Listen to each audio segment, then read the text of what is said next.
So this is aftermath of my day trip to Glamis for Veterans Day.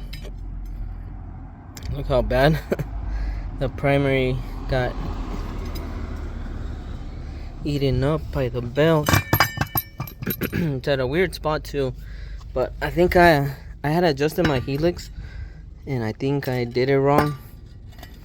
The night before, I was in a hurry to get it ready, but I put it back to stock just to make it back to camp. But I think I over tightened it and it was running really tight. So I think that's what caused it. Either way, I'm gonna go ahead and order the rollers. Get some new rollers in there. They look worn down a bit.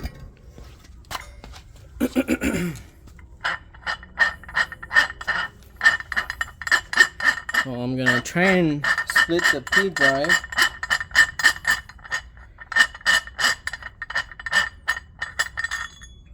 So what I'm gonna do is remove these. They're a T40. Some of them I already broke them loose, but they're still pretty tight in there.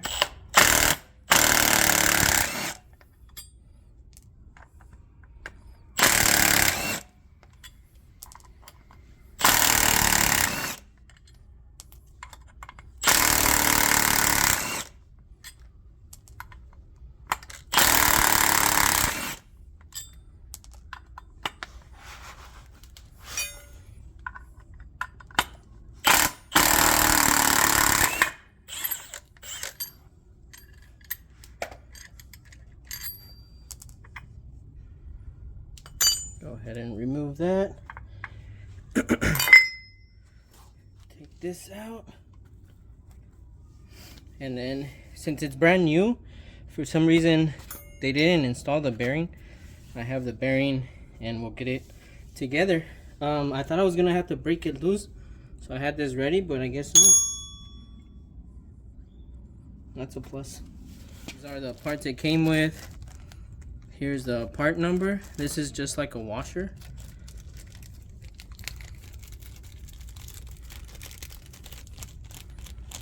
I think it's 2 of these washers with the same part number. 220s.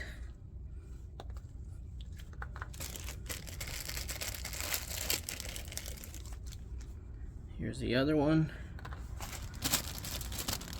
This one's like a locking ring.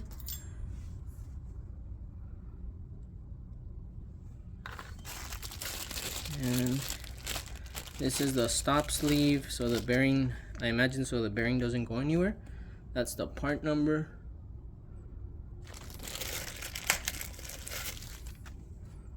Which is this one right here.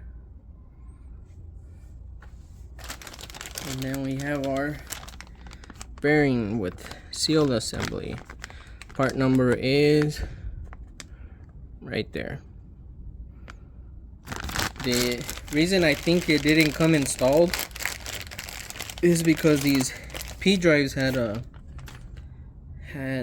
and it even comes with a little bit of grease already in there. They had a recall, and I think this is the updated bearing for it.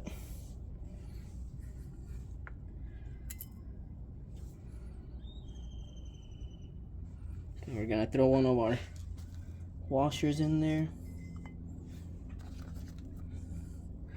I would say the next washer goes on top. Oh.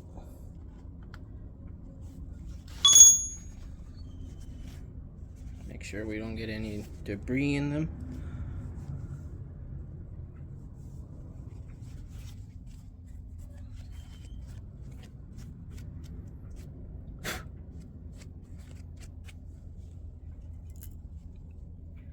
And then I would say the stop, what do they call it?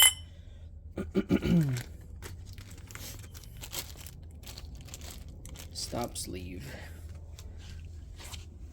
goes there, and then our ring would go in here.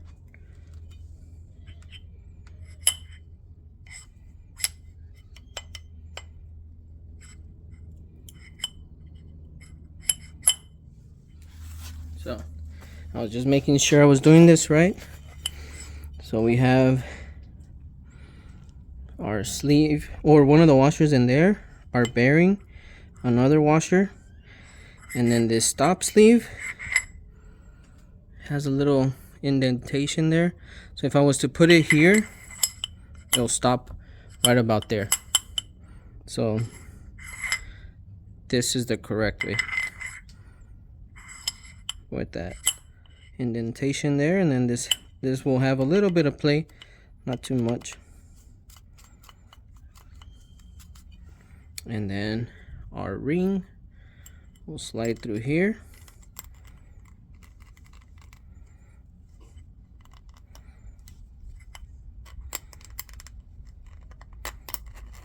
And you just start it at the top and slide it all the way down until it locks in. And it's locked in there. So if you ever need to replace this, you have to take it apart. You have to undo this lock ring there. And let's make sure it's set it right. And it is. To remove, you would just pry out one side and it should pop right off.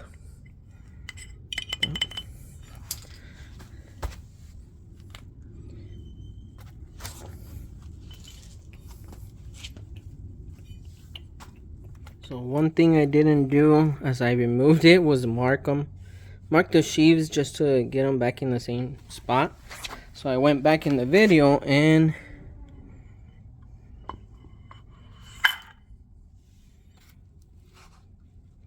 that's about where they were.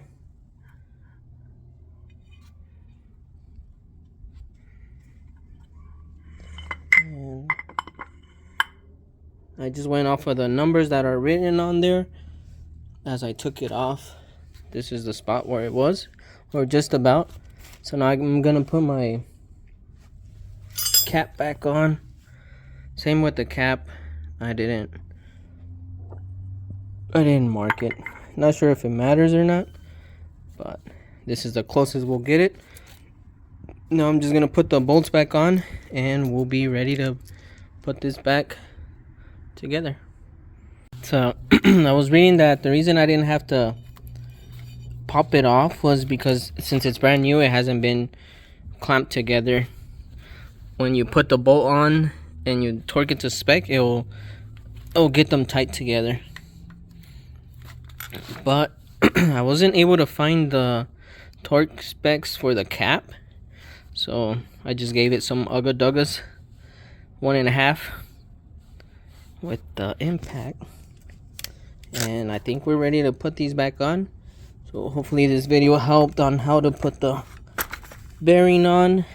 There's no videos out there on how to replace the bearing, so this will probably be useful for someone that needs to do the bearing replacement. But let's get this on. Got it back together. Now I just need to take it out for a spin, but before I do that, I'm gonna need to swap the tires out, and hopefully it's all good.